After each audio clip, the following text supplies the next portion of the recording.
Ngeri bro, ternyata COLI dan BOKFP bisa menghancurkan hidup. Gua rangkumin diskusi dari Jordan Peterson dan Andrew Huberman tentang hal ini ya. Dua-duanya punya gelar doktor, punya pengaruh besar buat pengembangan diri pria. Jadi, menurut mereka gini bro. Pertama, kalau nonton BOKFP aja tapi nggak lanjut COLI gimana bro? Ini ibaratnya kayak lo pegang es krim. Es krimnya dicilat doang nggak dimasukin mulut. Tapi sama aja, tetap kerasa. Dan cepat atau lambat, pasti tergoda buat masukin es krimnya ke mulut. Andrew Huberman menganggap hal ini sama aja bahayanya. Kenapa? Karena saat lo terbiasa nonton BOKFP, artinya lo biasa ngelihat orang lain enak-enak sama cewek yang lo impikan. Biasa dapat kepuasan, kesenangan dari ngintip orang lain. Ini beda banget bro. Sama kalau lo yang ngelakuin langsung sama cewek. Dampak negatifnya jelas. Lo jadi terbiasa buat nge-skip proses natural, proses alami saat pria dan wanita berhubungan. Hubungan badan itu adalah kodrat alami manusia buat melanjutkan keturunan. Wajib dilakuin buat yang statusnya udah jadi suami istri. Dan buat bisa ngedapetin pasangan, lo harus ngelakuin banyak hal. Harus bisa menarik lawan jenis, harus bisa ngobrol sama lawan jenis, ngerawat diri, jaga badan, jaga kesehatan. Intinya, hal-hal yang bikin lawan jenis tertarik mau bereproduksi sama lo. Saat lo ngelakuin ini sama cewek bro, lo gak akan cuma dapetin orgasme aja, tapi juga bonding, kedekatan mental dan fisik yang menghasilkan hormon oksitosin. Kalau lo cari kepuasan pakai tangan lo sendiri, lo gak akan dapetin semua itu bro. Dan menurut para ahli biologi, dapetin dopamin tanpa oksitosin bakal bikin lo ngerasa kosong, bingung, bahkan ngerasa berdosa. Lo sering kan ngerasain hal ini saat habis olahraga 5 jari? Yang lebih parah, lo bakal mengalami dopamin crash.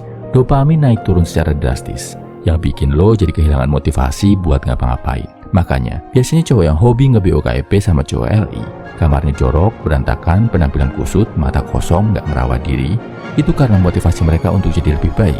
Kurang banget bro. Kedua, Andrew Huberman ngebandingin bahaya kecanduan olahraga 5 jari. Itu bisa dikatakan mirip-mirip sama kecanduan narkoboy, kayak sabu atau meth. Kenapa gitu?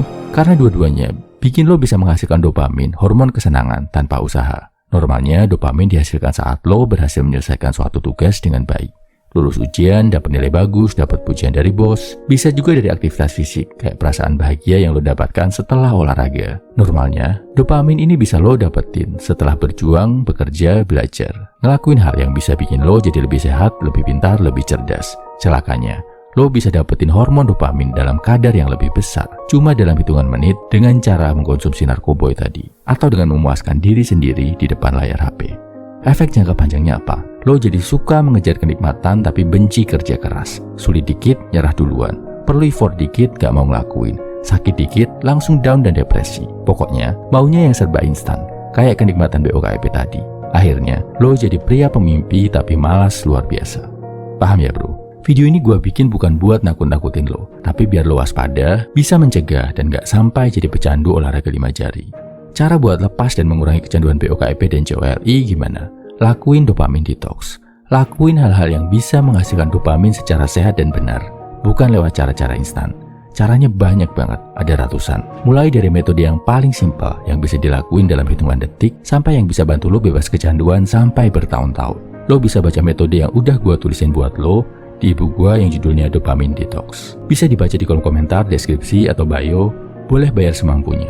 Buat gua, yang penting lo bisa lepas dari hal negatif ini dan jadi pria yang lebih produktif. Salam my value man, semangat bro.